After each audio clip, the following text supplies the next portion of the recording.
Hello guys, welcome to our channel. आज हम class 11th का एनसीईआरटी का chapter number 9 that is the mechanical property of fluid का example number 9.7 करने जा रहे हैं। Let read the question.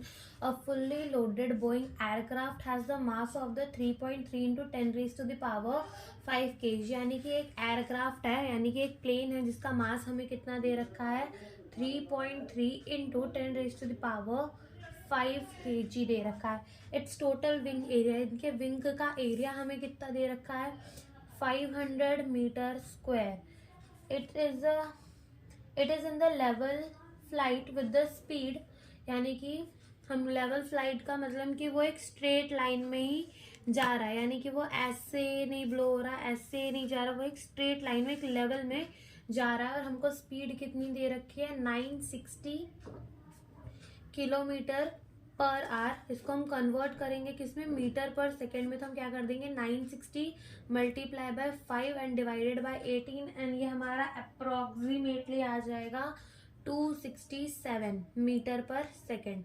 ये हमारा आ गया। अब हमें बोला है ए पार्ट में क्या पूछा है हमें कि estimate the pressure difference between the lower and the upper surface of the wing. जो हमारे upper surface and lower surface के बीच में प्रेशर अलग अलग होगा, यानी कि ये जो हवा आएगी उसका प्रेशर अपर सरफेस और लोअर सरफेस की विंग में अलग अलग होगा, और हमें वही निकालने के लिए बोला है।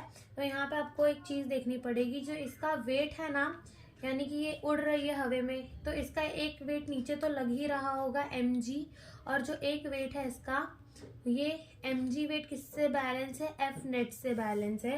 तो यहाँ पे फोर्स हमारा किसके इक्वल है, mg के इक्वल। वी नो प्रेशर क्या होता है अपना, force upon area.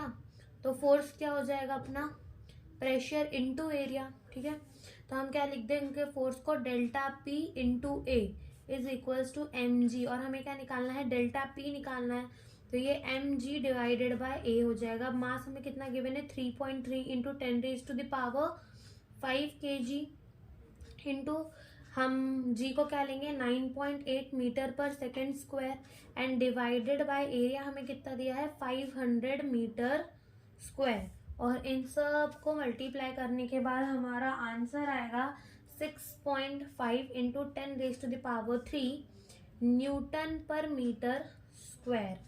And B part, estimate the fractional increase in the speed of the air on the upper surface of the wing relative to the lower surface। और यहाँ पे हमको एक और इंफॉर्मेशन दी है, दैट इज द डेंसिटी की 1.2 kg पर metre cube हमें डेंसिटी। और हमको यहाँ पे क्या बोला है, फ्रैक्शनल इंक्रीज फाइंड करने बोला है। और ये क्या होता है v2 minus v1 divided bye 2, sorry divided by v average, velocity average होगी, ये हमारा होता है। हमें ये फाइंड करना है। अब इसके लिए हम क्या यूज करेंगे, Bernoulli's equation, that is the p1 plus half rho v1 square plus rho g h1 is equals to p2 plus half rho v2 square plus rho g h2। अभी ये जो एयरक्राफ्ट यानी कि जो हमारी प्लेन उड़ रही है, थोड़ी देर के लिए हम मान लेंगे कि इनकी हाइट क्या है, सेम है। दोनों विंग्स की हाइट ऑलमोस्ट सेम ही रहती है, दोनों विंग्स की हाइट। तो हम इसे क्या कर देंगे, हाइट वाले पोर्शन को हम कर देंगे कैंसिल।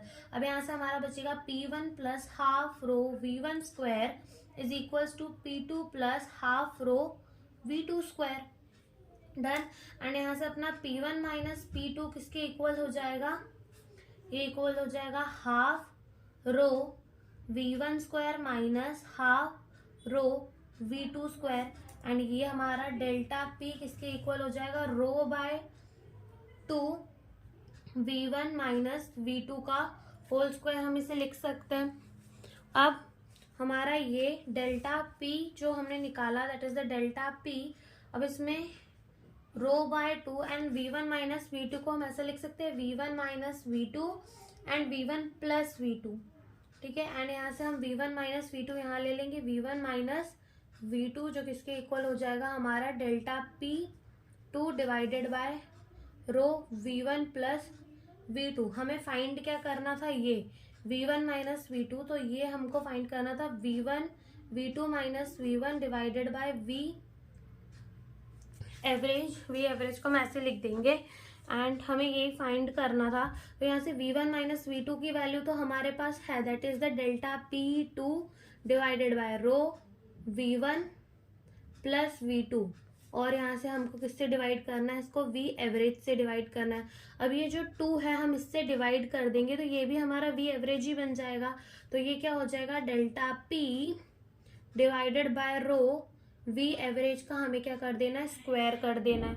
और यहाँ पे हम v एवरेज क्या लेंगे, हमको क्या दिया है यहाँ पर, हमें दिया है कि स्पीड ऑफ द फ्लाइट, ठीक है, स्पीड हमें दी है कि वो इतने फ्लाइट से जा रहा है, तो हम उसको एयर की भी मान सकते हैं। अगर आपने देखा होगा कभी आप बस पे बैठो और वहां से आप हाथ निकालो तो जितने स्पीड से हमारी बस चल रही होती है उतनी स्पीड से हमें हमारे हाथों पे हवा लगती है, तो इसको हम इक्वल ले सकते हैं। तो यहाँ पे डेल्टा पी हमने फाइंड किया था, डेल्टा पी कितना अपना 6.5 इंटू 10⁻³ डिवाइडेड बाय डेंसिटी हमें कितनी गिवन है 1.2 इंटू वी एवरेज हम क्या लेने वाले हैं 267। तो क्या कर देंगे 267 का होल स्क्वायर, एंड इनको हमारा करके आ जाएगा 0.00075 इंटू 10⁻³ जिनको हम अप्रॉक्स क्या लिख सकते हैं 0.08। अब बस हमें यही फाइंड करना था। Thank you for watching the